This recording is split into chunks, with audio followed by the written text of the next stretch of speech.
बिस्मिल्लाहिर्रहमानिर्रहीम। कैसे हैं भैया आप लोग? रटना नहीं है, समझना है। Reduced syllabus, syntax book board, physics और प्रॉब्लम्स कर लेते हैं आज। ठीक है, कौन से चैप्टर 3 की प्रॉब्लम्स आज देख लेते हैं। कॉपी पेंसिल ले लीजिए, लेक्चर को नोट करना है और मुस्कुराते रहना है। तो बुक खोल लें आप। डेटा बनाना सीखिए। सबसे पहले डेटा कैसे बनता है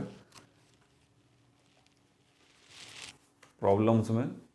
प्रॉब्लम्स पार्ट वन कर लेते हैं इसको, क्योंकि अभी सारी तो इस पार्ट में हो नहीं सकती, एक वीडियो में तो कवर होंगी नहीं है। बहरहाल 3.1 का डेटा बनाते हैं। सबसे पहले डेटा बनाने का तरीक़ाकार क्या है? डेटा बनाने का तरीका ये कि आप इसको पहले पढ़ लें इत्मीनान से और इसको समझें वो बात क्या कर रहा है। थोड़ा थोड़ा पढ़ते जाइए और डेटा बनाते जाइए। थोड़ा थोड़ा पढ़ के जितना डेटा बनता है वो ठीक है, उसके बाद फिर सब एक दफ़ा पढ़ दें। उसमें कहीं ना कहीं छुपी हुई हिडन इन्फॉर्मेशन भी होती है। डेटा में मतलब जो मालूमात इसमें दी हुई है अपने लफ्ज़ों में यहाँ लिख दीजिए, इसको डेटा बनाना कहते हैं। आप चाहें तो उर्दू में लिख दें समझने के लिए, शुरू में कोई परेशानी की बात नहीं है। हाँ, लेकिन पेपर में मत लिखिएगा, वहाँ तो इंग्लिश में लिखना पड़ेगा। तो टाइम पूछ रहा है, find the time taken by. Time पूछ रहा है T is equal to question mark. दूसरी इन्फॉर्मेशन क्या है? Find the time taken by sunlight to reach the ground if the distance between the sun and the earth is 1.5 into 10⁻⁸ kilometre. ये sun है, ठीक है, और ये हमारी अर्थ है। तो सन से जब सनलाइट अर्थ तक आ रही है तो कुछ टाइम तो लगेगा ना भाई। यहाँ से यहाँ तक आ रही है तो कुछ टाइम तो लगेगा, और ये कुछ डिस्टेंस भी होगा। डिस्टेंस तो उसने बता दिया, हम एस से रिप्रेजेंट करते हैं। 1.5 इंटू 10⁻⁸ किलोमीटर ये डिस्टेंस है। ये बहुत ज़्यादा डिस्टेंस है, सन से लेके अर्थ तक का डिस्टेंस, ठीक है। और वेलोसिटी लाइट की किस रफ्तार से आ रही है? 3 इंटू 10⁻⁸ मीटर पर सेकेंड। इस रफ्तार से ये आ रही है। टाइम पूछा जा रहा है इसके अंदर। यहाँ पर हम सबसे पहले इसके फार्मूलाज लिख लिया करें। हाँ, चैप्टर नंबर 3 के अंदर फार्मूलाज कौन कौन से हैं उन्हीं का यूज़ होगा। कौन से हैं? V F is equal to V I plus 80 और 2AS is equal to V F square minus V I square और S is equal to V I T plus half AT square. ये 3 equations हैं जो सारी problems में आएंगी। एक general equation है V is equal to S upon T, जिसका यूज़ अभी भी होगा इसमें, ठीक है। इसमें और इसमें क्या फ़र्क है? यहाँ पर जब आपके पास वेलोसिटी नो एक्सेलरेशन ना हो, और एक्सेलरेशन कब नहीं होगी? जब वेलोसिटी कांस्टेंट होगी। वेलोसिटी क्या होगी? कांस्टेंट होगी, नो चेंज इन वेलोसिटी। तब आप मज़े से इस फॉर्मूले को इस्तेमाल कर सकते हैं। लाइट की वेलोसिटी कांस्टेंट है क्योंकि अर्थ सन से अर्थ तक आ रही है, तो बीच में स्पेस है, तो वहाँ पर कोई चीज़ डिस्टर्ब करने वाली नहीं है लाइट को कि उसके ऊपर असरअंदाज हो। तो इसकी वेलोसिटी जो है वो 3 इंटू 10⁻⁸ मीटर पर सेकेंड है। एक चीज़ तो ये। अब यहाँ पर हमारे पास जब आप कर रहे हो तो यूनिट्स देख लें, स्टैंडर्ड यूनिट होना चाहिए। किलोमीटर जो है वो डिस्टेंस का यूनिट है, मीटर भी डिस्टेंस का यूनिट है, सेंटीमीटर भी डिस्टेंस का यूनिट है, मिलीमीटर भी डिस्टेंस का यूनिट है, इंच जो है, फुट है, ये भी डिस्टेंस के यूनिट हैं। लेकिन इन सब में स्टैंडर्ड यूनिट क्या है? आपको स्टैंडर्ड यूनिट में अपने यूनिट्स को लेके आना पड़ता है। स्टैंडर्ड यूनिट अगर स्टैंडर्ड यूनिट में नहीं है तो आप पहले स्टैंडर्ड यूनिट में उसे लेके आएँ। जैसे कि डिस्टेंस या लेंथ का जो स्टैंडर्ड यूनिट है वो मीटर है। समझ में आ गई बात आपको? वेलोसिटी का जो है वो स्टैंडर्ड यूनिट है मीटर पर सेकंड। किलोमीटर पर आवर भी तो होता है ना भाई। कराची से हैदराबाद जा रहे हैं आप, देखें वो लगा हुआ होता है, स्पीडोमीटर बता रहा होता है इतने किलोमीटर पर आवर, इतने किलोमीटर पर आवर। यही मीटर पर सेकंड, ये स्टैंडर्ड यूनिट है। इसी तरह डिस्टेंस आपको किलोमीटर में नहीं चाहिए, आप मीटर में निकालिए। हर जगह पर आपने ये करना है। अगर तो किसी प्रॉब्लम के अंदर उसने, क्योंकि हम सिंटेक्स बुक बोर्ड के मुताबिक चल रहे हैं, हमें आंसर अपने बुक के मुताबिक निकालने पड़ते हैं, तो आप अच्छे बच्चों की तरह जो बुक के मुताबिक आंसर निकल रहा है उसी को निकालिए, क्योंकि हमारे पास चेकर्स जो हैं वो इतने ख़ास ध्यान नहीं देते इन चीज़ों की तरफ कि चलो कोई बात नहीं, अगर दूसरे यूनिट में भी बच्चे ने निकाल दिया तो कोई क़यामत नहीं आएगी। यहाँ क़यामत आ जाएगी, इसलिए आप रिस्क नहीं लेंगे उस केस में। लेकिन ये बात आपको याद रखनी है कि यूनिट्स जो हैं वो स्टैंडर्ड यूनिट होना चाहिए। किलोमीटर स्टैंडर्ड यूनिट नहीं है, हमें यहाँ पर इसको स्टैंडर्ड यूनिट में लेके आना है। तो कन्वर्जन करेंगे, इसकी कन्वर्जन के लिए 15 वीडियोस बना चुका हूँ मैं बेसिक्स की, बेसिक्स ऑफ मैथमेटिक्स, उसमें कन्वर्जन वाली वीडियो भी है।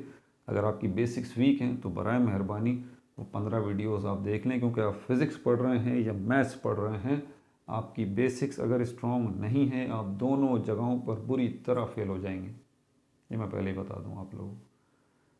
तो वो अपनी बेसिक्स ज़रा स्ट्रॉन्ग कर लें। कन्वर्जन मैंने सब सिखा दी है उसके अंदर कैसे होगी। बहरहाल ये किलोमीटर पर आवर है, तो किलोमीटर से मीटर की तरफ जाएंगे तो फिर हम क्या करेंगे, मल्टीप्लाई करेंगे या डिवाइड करेंगे? मल्टीप्लाई करेंगे, क्योंकि बड़े यूनिट से छोटे यूनिट की तरफ आ रहे हैं।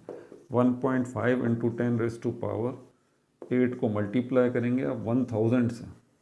अब यहाँ पर 1.5 इंटू 10⁻⁸, इसको 1 इंटू 10⁻³ आप 3 कर लें। क्यों 3 कर लें? क्योंकि पॉइंट को यहाँ से यहाँ लेके आए भाई, ठीक है। ऑर्डिनरी नंबर से हटा के इसको साइंटिफिक नोटेशन या एक्सपोनेंशियल फॉर्म में ले आया हूँ।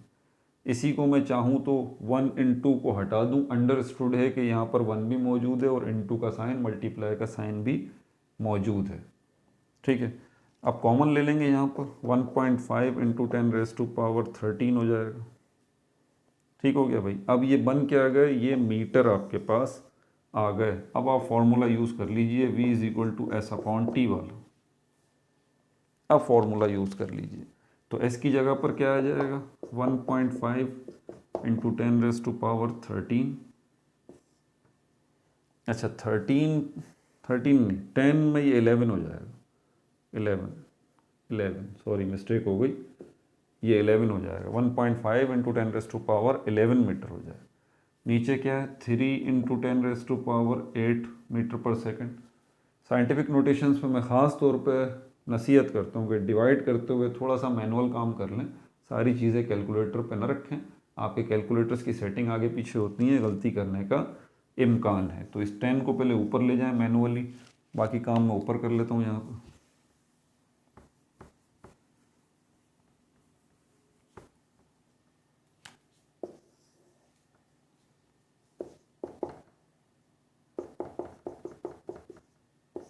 वन 1.5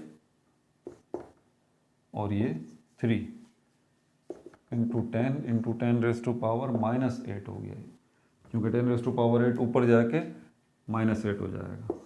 V=1.5 को 3 पे डिवाइड कर दीजिए, देखें क्या जवाब आ रहा है। 1.5 डिवाइडेड बाय 3, ये हो गया हमारे पास 0.5 इंटू 10⁻, कॉमन लिया जाएगा तो +11 और -8, क्या जवाब आ जाएगा हमारे पास, 3 जवाब आ जाएगा, ठीक है। अब 3 जवाब आ गया है तो साइंटिफिक नोटेशन को कन्वर्ट करना है किस में, मिनट में। अच्छा एक चीज़ बताना फिर भूल गया मैं, मुझे लगता है बहुत ज़्यादा ही कुछ नींद आ रही है भाई, क्या किया जाए। ये टाइम की जगह पर मैंने, सॉरी टाइम की जगह पर क्या रख दिया, टाइम की जगह पर मैंने वेलोसिटी को रख दिया। ज़रा मुझे इसको पहले अरेंज करना था फॉर्मूले को, वेलोसिटी थोड़ी ना फाइंड आउट कर रहे हैं भाई, टाइम फाइंड आउट कर रहे हैं बस। अब सोएंगे इस पे मज़ीद बात अब अगली वीडियो में, पार्ट 2 के अंदर बाकी प्रॉब्लम्स को देखेंगे, अभी सिर्फ इसको देखें वरना मज़ीद गलतियाँ हो जाएंगी और ये चीज़ अच्छी नहीं है। बच्चे बोल रहे होंगे सर क्या कर रहे हैं, टाइम टाइम, ठीक है, टाइम ठीक हो गया। अब आगे चलें, अब यहाँ पर पॉइंट यहाँ से यहाँ आप लेके जाएंगे 5 0 0 0, 2 0 आ जाएंगे सिर्फ, ठीक है। और ये आपका साइंटिफिक नोटेशन ख़त्म। देखिए मैं बार बार कह रहा हूँ कि आप बेसिक्स की वीडियोस देख लीजिए, ये सारी बेसिक्स वाली चीज़ें मैं बता नहीं सकता बार बार, अगर ये बताऊँगा तो प्रॉब्लम हो जाएगी। पूरी प्लेलिस्ट पढ़िए, देखें उसमें कन्वर्जन वाली, ये साइंटिफिक नोटेशन, पॉइंट की मूवमेंट, सारी डिटेल बताइए भाई, सारी डिटेल बताइए। थोड़ी सी मेहनत आप भी करें, वो देखें तो आपको क्लियर हो जाएगा। अभी यहाँ बार बार एक्सप्लेन करना मसला हो जाएगा। पॉइंट को यहाँ से यहाँ मूव कराया तो ये 500 क्या हुआ है, सेकंड्स आपके पास आए। टाइम का स्टैंडर्ड यूनिट याद रख लीजिए सेकंड है, मिनट नहीं है। तो आपके पास जब आपके पास ये जो गिवन वैल्यूज़ हैं, अगर ये स्टैंडर्ड यूनिट्स में हैं, जो कि नहीं थी हमने कर ली, जैसे कि किलोमीटर को मीटर में कर लिया, अब जो है हमारे पास ऑटोमेटिकली जो रिज़ल्ट आएगा वो भी स्टैंडर्ड यूनिट में आएगा। टाइम आपके पास मिनट्स में नहीं आएगा, सेकंड में आएगा, क्योंकि ये अब आपके पास स्टैंडर्ड यूनिट्स में वैल्यूज़ आ गई थी ये वाली। ठीक हो गया। अब 500 सेकंड्स है, सेकंड्स को मिनट में कन्वर्ट करना है। क्यों? क्योंकि आपका आंसर जो है वो मिनट में ही है। तो क्या करेंगे, 500 सेकंड्स है, सेकंड्स को मिनट्स में कन्वर्ट करना है, तो मिनट बड़ा यूनिट है। तो अब क्या करेंगे, अब डिवाइड करेंगे। किससे डिवाइड करेंगे, 500 को डिवाइड करेंगे 60 से। ये रफ वर्क में कर लीजिएगा, ठीक है। यहाँ तो मैं अभी वैसे ही कर रहा हूँ, ये रफ वर्क में कीजिएगा। 500 सेकंड्स को 60 पर डिवाइड करेंगे तो आपका क्या जवाब आएगा, 8.33 मिनट्स। और यही जवाब आपकी बुक में गिवन है। ठीक है भाई, अपना बहुत ज़्यादा ख्याल रखिएगा। कमेंट्स में बताएं अगर कोई चीज़ समझ में ना आई हो तो मैं उसको दोबारा रिपीट कर दूंगा। No like, no subscribe, only share.